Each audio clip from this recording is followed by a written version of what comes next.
जय हिंद दोस्तों। हमारे रोजगार विद प्रशांत यूट्यूब चैनल में आप सभी का स्वागत है। दोस्तों, हमारी आज की क्लास समास की रहेगी। हिंदी में समास क्या होते हैं इसके बारे में जानेंगे। तो आइए हम अपनी क्लास शुरू करते हैं।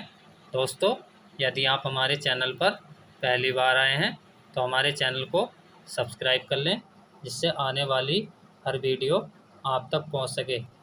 आइए हम अपना टॉपिक शुरू करते हैं। टॉपिक है हमारा समास। इसमें पहला पॉइंट है समास का विच्छेद।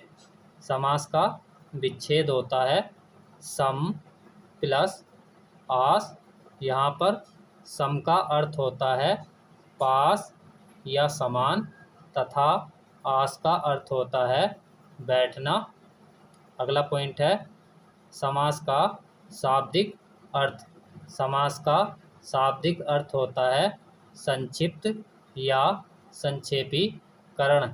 फिर अगला पॉइंट है समास का विलोम। समास का विलोम होता है व्यास। फिर अगला पॉइंट है व्यास का अर्थ होता है व्यास का अर्थ होता है विस्तार। अब देखते हैं समास की परिभाषा क्या होती है। परिभाषा: दो या दो से अधिक शब्दों से मिलकर बने हुए एक नवीन एवं सार्थक शब्द को समास कहते हैं। यहाँ से प्रश्न पूछेगा, दो या दो से अधिक शब्दों से मिलकर बने हुए एक नवीन एवं सार्थक शब्द को क्या कहते हैं? तो उत्तर होगा समास। अगला पॉइंट है समास में पद। समास में दो पद होते हैं, पहला पूर्व पद और दूसरा उत्तर पद। आगे है पूर्व पद। पूर्व पद को पहला भी कहते हैं प्लस उत्तर पद। उत्तर पद को दूसरा कहते हैं।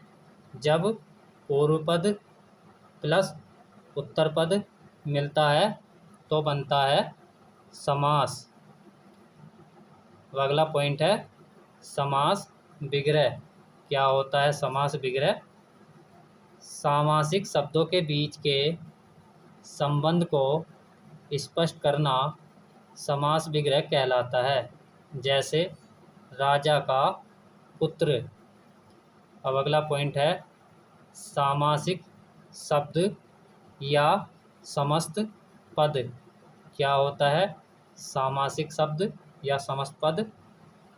दो या दो से अधिक शब्दों या पदों के योग से जब एक नया शब्द बनता है तो उसे सामासिक शब्द कहते हैं। इसे समस्त पद भी कहते हैं।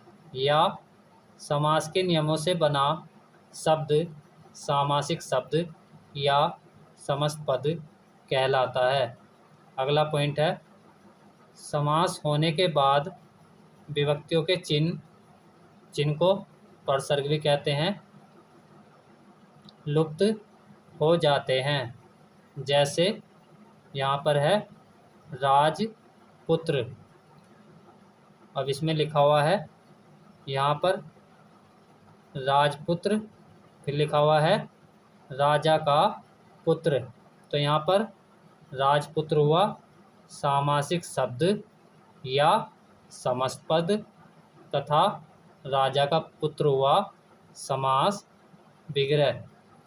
अब देखते हैं समास के भेद। समास के भेद पदों के अनुसार चार होते हैं। पहला अव्ययी भाव समास, दूसरा तत्पुरुष समास, तीसरा द्वंद्व समास और चौथा बहुव्रीहि समास।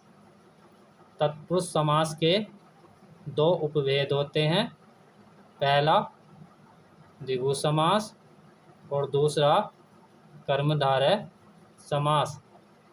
द्वंद्व समास के मुख्य तीन भेद होते हैं, पहला इतरेतर, दूसरा समाहार और तीसरा वैकल्पिक।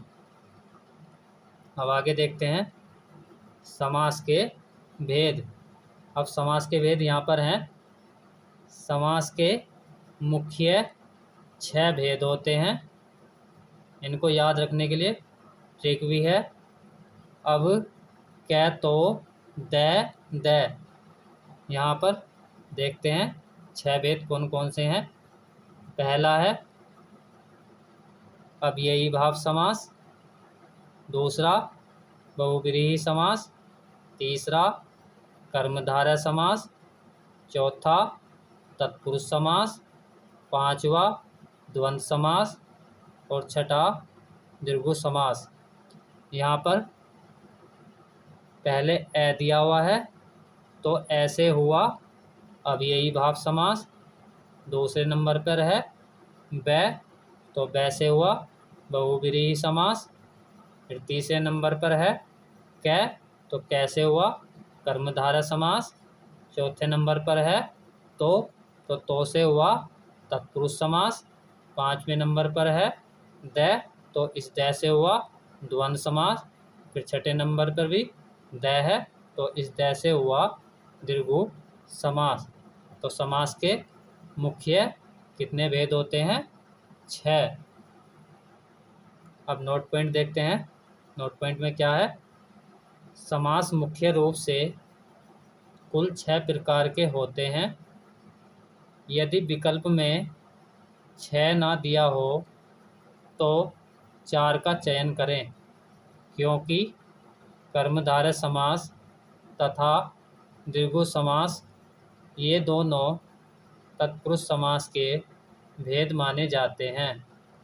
फिर अगला पॉइंट है, यदि विकल्प में 4 और 6 दोनों दिए हों तो 6 का ही चयन करें।